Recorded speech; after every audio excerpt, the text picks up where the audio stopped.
Blech. Record scratch. I just can't do this podcast this way anymore. Guys, I tried the polished way of doing this podcast after 14 years of creating on YouTube. I thought it would be better if my voice was more polished. For years, I'd created content off the top of my head. I would just grab the camera and record when I had an idea I wanted to get out. I would do it without any practice runs. And all that time, I was always really self-conscious about how much I rambled and how verbose I was. Last year, as I started doing this research for this new way of losing weight, I started thinking that if I let AI help me shape and polish my thoughts before I put them out there, that would be more attractive and easier to follow. But yesterday I realized that I lost my raw voice in there, which I think is what has been so helpful. And I've been told it's been so helpful by my audience over the years. Last night I was going to bed and I had you just have one of those like icky feelings where something's not adding up. I felt something in my body that was like, the way I'm doing this doesn't feel quite right. So I'm going to change to this new way. I'm going to script everything with my raw thoughts, just like I did this one. I just typed it all out. And I'm not going to change much before I hit record. I'm just going to script it so that I can be a little bit more polished, less blank space and less thinking time, but hopefully not be as verbose as I used to be. The honest truth, which is something I've always put out there if you've been following me for any amount of time, is that I'm also way more self-conscious of myself nowadays than I used to be in my 20s and 30s for two reasons. So, number one is that my brain doesn't work the way it used to. I'm 43 now. I'm also on hormonal blocking medications, meaning estrogen lowering. These are on purpose to, prescribed to lower my chances of breast cancer recurrence. So it's like what they call chemical menopause. Well, close to that now. I was in it deeper a few years ago, and now I'm pulled away from one particular medication, but still having hormonal issues because of the medications. And because of this, I can't find words as easily as I could before. I can't seem to make the points that I want to make or get the ideas out as easily as I used to be able to. So I know it's a result of the medications that I'm taking for the post-cancer stuff because they give me that really fun menopause brain fog. But I thought, it's my truth, so probably there's women out there like me struggling with it too. I know there are. So I'm going to be a voice for you, albeit a somewhat scrambled voice. The number two reason is the elephant in the room. I've gained lots of weight, 50 pounds. An amount that I never thought I would. So it's hard to talk about this because I haven't figured that part out 100% for myself yet. So that feels hard to be 100% open about, but screw that. We're going to do this my way, my open, honest, truthful way. Hi, I'm Cheri. I'm a weight loss coach who gained 50 pounds after one daughter, then twin daughters, and then cancer. Come with me as I trade white-knuckle dieting for passive weight loss to restore my body using set point science. Learn the science of how our bodies regulate our weight in midlife and beyond, and learn actionable tools that'll help make real change for you right away. All right, from here on out, I'm not using AI to help me organize my thoughts anymore. I am just going to use it to help me like a research assistant to find studies and scientific support for what I'm learning about myself. I'll tell you a little bit more about this at the end. Now, the real turning point for me was when I was doing some master's work. I was doing my master's in psychology coursework last year, and I used AI to teach me that a concept I had been coaching for years. I sort of had a hunch that this was true. I had a hunch that it already had a psychological term. And so that was when the idea for this podcast was born, actually. I thought, if I could use AI to help me explain stuff that I've already been using with my private clients for years and give scientific backup for it, so many people that are just like me would want to know about that stuff. So the problem is that the more I used AI, the more I noticed its patterns in programming. So AI has programming that always makes it say, yeah, that's great, but here's how we could tweak it and make it land more, right? Or it'd be better if you said it like this. But then that causes me to second guess stuff that I already know from almost a decade of experience as a coach. So yeah, I'm not like listening to AI anymore on like how I say stuff. So in today's special episode, I'm going to get really personal to give you the lowdown on where I am exactly, what my plans are, the progress I've made so far, and my professional and scientific expertise on creating real lasting change in women's bodies who are over 40. And if you just heard my cat meow, apparently she has something to say about it too. Okay, so where am I exactly?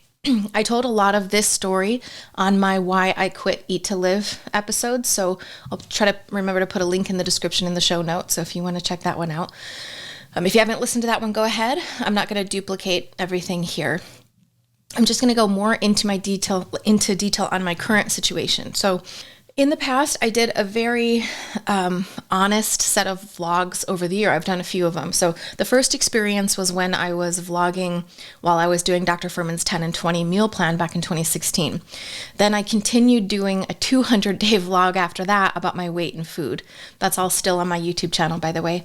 A lot of talk about binge eating and overeating and difficulties and things like that. Then, not many people know this, but I did a private weight loss vlog for my members inside the Eat to Live family for like 2.5 years back in 2020, 2021 through my cancer journey, which happened in 2021. So now I'm going to be brave and open it up again for everyone and their grandma in public. No holds barred. Okay, let's do this. I'll tell you all the things. And I plan to do this on an ongoing basis. So here we go.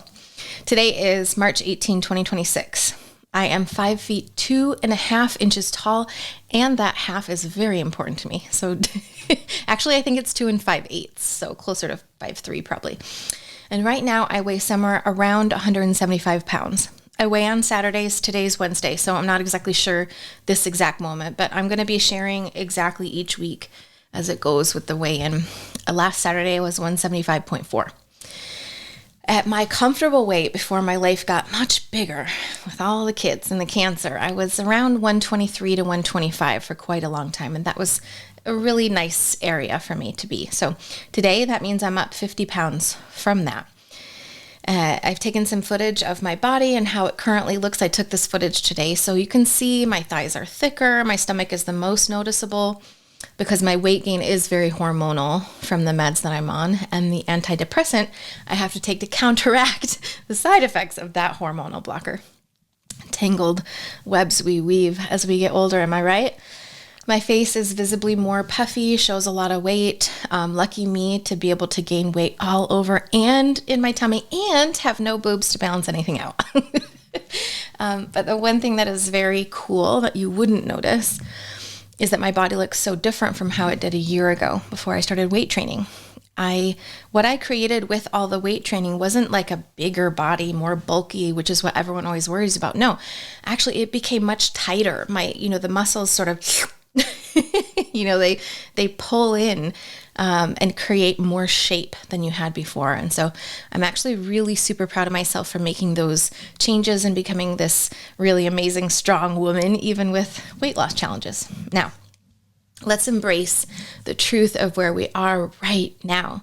Because the chick that I see in the mirror, I could pick her apart physically, sure, and I often do that, but dang, she's like kind of heroic actually when I'm honest about this whole thing, because here are the things that I have actually accomplished in the last almost 6 years since my twins were born. We could just look at the weight loss and go, oh, well, I haven't lost the weight, or in fact, I've gained some weight. Or we could say, actually, let's look at all the stuff we did do, and that the weight loss is perhaps a lagging indicator. So of course, this list isn't exhaustive because we all accomplish so much related to so many different things that we don't give ourselves credit for. But right now, I'm going to give myself credit for the freaking insane stuff that I struggled with for decades and have fixed. So number one is my proudest achievement is that I stopped binge eating completely. If that was the only thing on this list, I would feel crazy proud. I literally thought that there was no solution for this for the longest time, and now I know there is, and I know how to teach other people to do it. I stopped overeating most of the time. So overeating is not an issue anymore.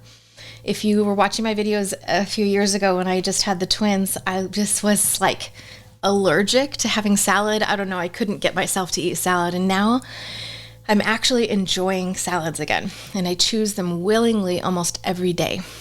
I have also deprogrammed the chronic stress of the micronutrient longevity perfection thing that I programmed into myself over the years. Now I feel calm about my food. I feel calm about my choices and my body. I'm actually now confident that I can maintain any weight that I get to. Any restaurant, social gathering, that kind of stuff, it's easy now for me. I don't have trepidation about what food's going to be there or the social, anything like that. In my weightlifting journey, so I eliminated osteopenia, which was beginning in my spine and hips. I have, gotten normal bone density again, even though the medications that I'm taking create issues with bone density. So not only have I counteracted what was already happening, but I fixed it as well. In 9 months last year, I was able to fix my bone density. Now I'm a regular gym goer. I go 3 to 4 times a week. It's easy. I love it. I do some cardio, I do swimming and the recumbent bike each week because I can't go for walks anymore due to plantar fasciitis. As I mentioned, my body is just a different shape, so my clothes fit so much better, more shapely in general, even at this higher weight. And last I checked, which was a while ago, admittedly, I had lowered my blood sugar out of pre-diabetic range, which is something I struggle with for more than 10 years. I lowered my triglycerides from the dangerous 400s down to the 200s naturally, and now I have normal cholesterol again, the last I checked. Though I want to say as a disclaimer, I am due for new labs now to double check everything. Another very impressive, important thing for me is that I have lowered the food noise in my head, like the cravings and stuff, lowered to constantly manageable. This is such an interesting point because food noise, for those of us who were binge eaters or have been struggling with this for a long time, we've been talking about food noise for years, right? But in this world of GLP-1s, Ozempic, Wegovy, all these types of drugs, people are now starting to talk about, oh, wait a minute, I didn't realize how much food noise I had. And so I think that's an important part of stopping binge eating or stopping overeating is that we learn how to actually lower that food noise. And I've been able to do that permanently. I am no longer triggered by foods in the pantry, and that says a lot because we have a lot of those kinds of foods for the kids. I can now eat a sensible amount of any simple carb. If you recall, back in the day, I was making videos about I couldn't have oatmeal in the house or any kind of pasta, bean pasta, whatever, because I knew we never had bread because I knew I would just eat the whole thing. And so now I couldn't even have Ezekiel bread, you guys. And now that's not even a thing anymore. My stress about food is gone. Some medical things. So I had my breast cancer tumor removed. I've been through 20 sessions of radiation.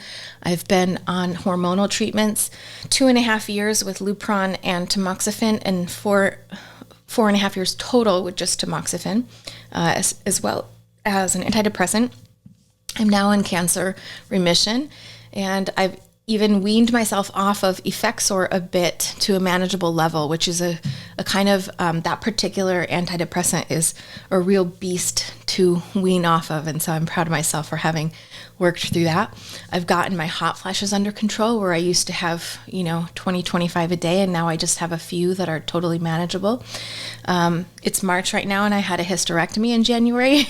So that was kind of a big deal. I restarted my business also at the same time, started a podcast and opened my brand new coaching membership based on my personal and professional experience.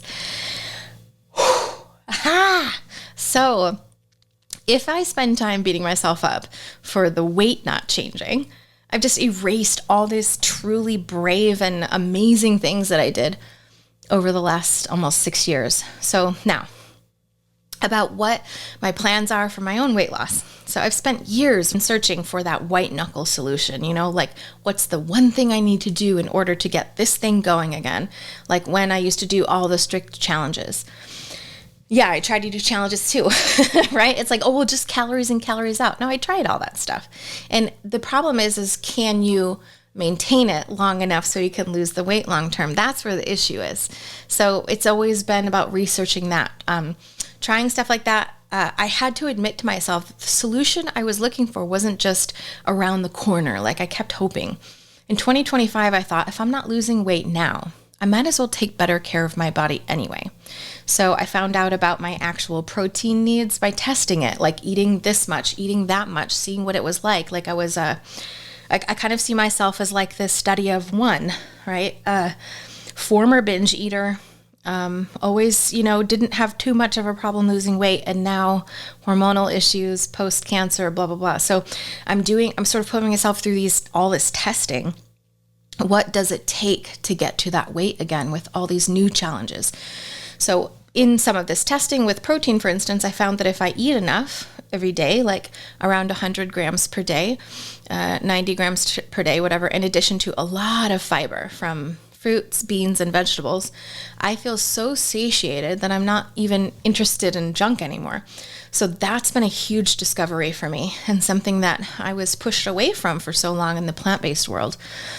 And that's all just been becoming super solidified, and like, if I test that on purpose, I keep getting consistent results. So that's become solidified in the last few weeks, formally, for creating a protocol of sorts for myself, for things that I enjoy eating that I feel like I can repeat over and over to continue getting results, right? So that's the technique I'm using to create satiety, the fiber, the protein, so that weight loss will happen on its own accord, passively, as I say, with using this protocol and creating safety and calm in my body. If you want to know any more about the safety and calm thing, listen to the first podcast episode. It really explains a lot about what I'm talking about here. So I'll try to link to that one in the show notes too. I also started weightlifting, as I said, which has increased my confidence, and it's improved my posture too. They were two things I never even expected to happen. I wasn't trying to create that, but they happened automatically with weightlifting. And now understand too that like I even gained 10 pounds when I started weightlifting, because I gained a lot of muscle plus the glycogen storage that's related to weight training. And sorry, I'm just moving down my script so I don't forget some things. So I gained that 10 pounds because of the weightlifting, but that's the kind of weight gain that I have been good with. Like my brain goes, but then it's like, oh, it's from weightlifting. That's cool. So then I had a hysterectomy in January, as I said, and because of like the sedentary stuff, you can't really do much for, it was 6 weeks total, and then I could just really start getting back in the gym in this last week or so. So the sedentariness of that gave me 5 extra pounds. But somewhere in my brain is this belief that it's going to come off in time again. I have experienced weight loss happening naturally when I purposefully insert the things into my life that create this calm, safety, and peace, like I was talking about. So the more protein. I also have become, I feel, super skilled at stress relief, internal stress relief. When something goes wrong, or, I'm having a tough day with the kids or whatever, I feel that what I've practiced and what I teach as a life and weight coach has completely changed my own personal journey in that way too. And it has changed the journey of my clients as well. As I said, I'm having more salad, which is like, I didn't know how I was going to get here. I actually hired a coach back in 2021 to help me start doing that again. And it just felt like pulling teeth the whole time. I mean, I did it, but it felt like pulling teeth.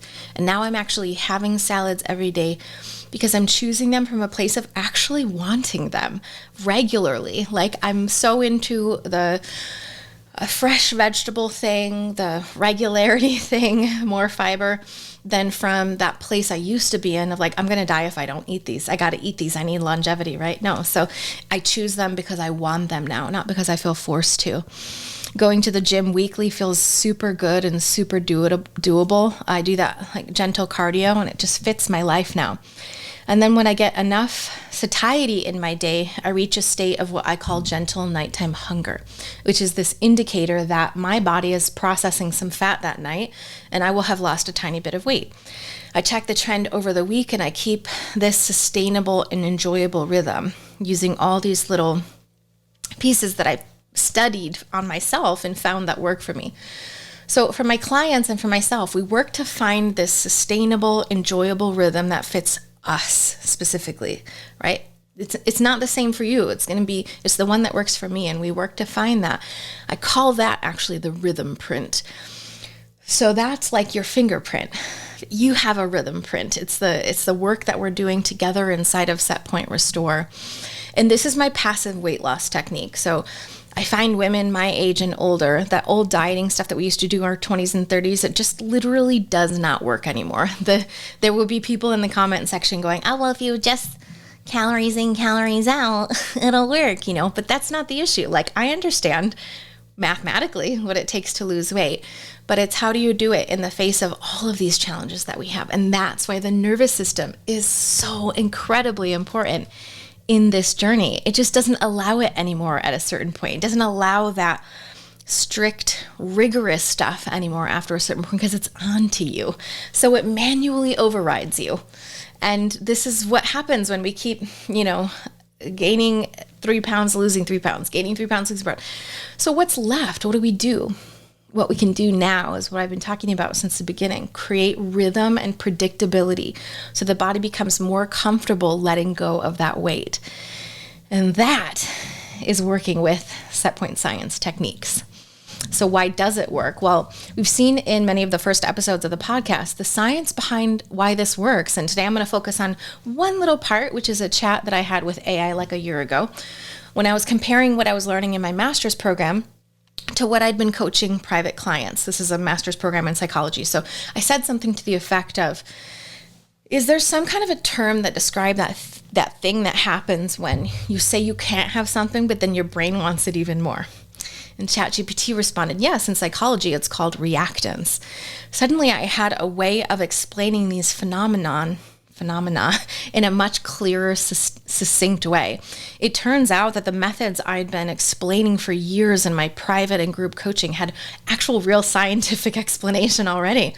Not the solution, but an explanation for the fact that it happens. So that's how this podcast idea was born, the Set Point Science, because I'm making it my mission to combine legit science with lived and professional experience to explain what you do, why you do it, and how to shift that in a way that feels permanently sustainable for you. So you stop the dieting craziness, and we actually find a way that we can lose weight and finally live with it, live with that way, and not to just suffer until we give up again. So now when it comes to reactance, there's a very real, very powerful thing we can do that's always very simple, and it's worked with dozens of my clients over the years. The antidote to reactance is to make the forbidden not forbidden anymore. So I have a technique that I have used in my coaching and with myself that permanently releases that forbiddenness, and that's called my reality planning method. This was the very technique that I used to permanently and completely end my binge eating that I'd been confusedly suffering for 20 or more years prior. In my life coaching certification school, I was taught that planning in advance, the meals, choosing meals in advance and stuff, it helps us to get used to using that prefrontal cortex more to start using rational decision making over reactive craving decisions. But over the years, that advice was good, but incomplete for me, as were all the other things that I tried, just incomplete. So I developed the reality planning method to answer that. So what you do is you make a plan for what you will eat based on the stuff you're currently eating. So for instance, you might take your last week's eating and plan that for this coming week, even if there's stuff that you were like, oh, I shouldn't have eaten that. No, we're planning that now. We're going to choose that specifically. So you do that for a while until it feels okay, because it's not going to feel okay at first, trust me. But this is where it comes in handy to be part of a program like Restore, my coaching membership, so that you can get real-time guidance on these techniques. At the same time, you start working on shifting your thoughts from, I can't eat this stuff, or I shouldn't be eating this stuff, I really shouldn't, to I'm eating it anyway when I get exhausted. So now I'm just going to plan it in advance, the amount that I'm already eating it, and I'm going to remove the shame from it. So what's beautiful, and as I said, this is how I cured my own binge eating permanently, you guys, is that you might think this technique would lead to just like this carte blanche, oh, let's eat everything. But actually, the opposite happens over time. When your brain isn't focusing on how you shouldn't be eating that food, it gets space to think of whether or not you actually want it. And then with practice, this starts to allow you to shift your version of healthier anyhow. It seems like an unorthodox way compared to what we're normally taught, but that's exactly why it creates permanent, sustainable change. Other things that we will talk about more in the future, including all the above, are things that I'm planning to do in the future, so you can see where my head is at. I started my psychology master's at University of Phoenix because it felt doable with my parenting life, but it was not doable. First of all, it didn't feel rigorous enough, and I really wanted a thesis track, but it didn't offer that. And also, it just was way too quickly paced, and I didn't have options to spread things out for my parenting life. So I put that on pause for a while to regroup and started to do some research again and found out that the actual program that seems like the best fit for me, which sounds crazy to say, but it's at Harvard, the Harvard Extension Program, which is, it's technically a master's in psychology, but it's specifically a liberal arts master's with an emphasis on psychology. So I want to have that thesis track at a reputable school like this because I want to learn to do solid research on my own and publish my own studies. Now, pause, because saying this stuff really scares me to say publicly because there's a chance I won't get in or a chance I won't do it for parenting reasons. But just follow along with me as I do this. I want to document the academia side of all this and tell you what's going on. Of course, I'm at the very infancy stage of all this because I have to take and pass 3 courses before I'm even allowed to apply. And oh my God, I have to take statistics first. I've never taken it before, but it's fascinating. But I'm going to document all of it as we go. So, and also professionally, this is going to sound kind of big, but my goal is to change the face of weight loss forever. With techniques that are doable and scientifically backed up, and credible. From my experience personally and professionally, they already work, right? I've been doing these things with my private clients and my group clients for years, but I want to add every bit of legitimacy that I can so it feels accessible to everyone, no matter their struggles. Okay, that's a lot. And that's it for today. In subsequent weeks, I'm going to be reporting on what's happening with my weight, what I'm learning about myself, and how the science guides my decision making. Next week specifically, I'm going to talk all about my current food protocol, why it works, what doesn't work, why I came up with what I did. So take a second, let me know down in the comments about your thoughts about my new direction or just sort of new inclusions here. What do you want to hear more about? Also, if you find what I talk about on this podcast to be any bit helpful, please share this. Think of one person that you could share it with, someone that you know might benefit. I envision her, and I know that she's silently struggling, and I want her to know that she's not alone, and there's already a solution out there for her. My Set Point Restore coaching membership is currently closed, so I can focus on my founding members, but it's going to reopen later this year. For now, if you'd like to get my gentle weight loss guide that talks about practical things that you can do, as well as the science behind this method, you can pick that up at setpointscience.com/podcast guide. And until next time, let wherever you are on your journey be okay, lady. Because that lady is not just okay, she's freaking incredible.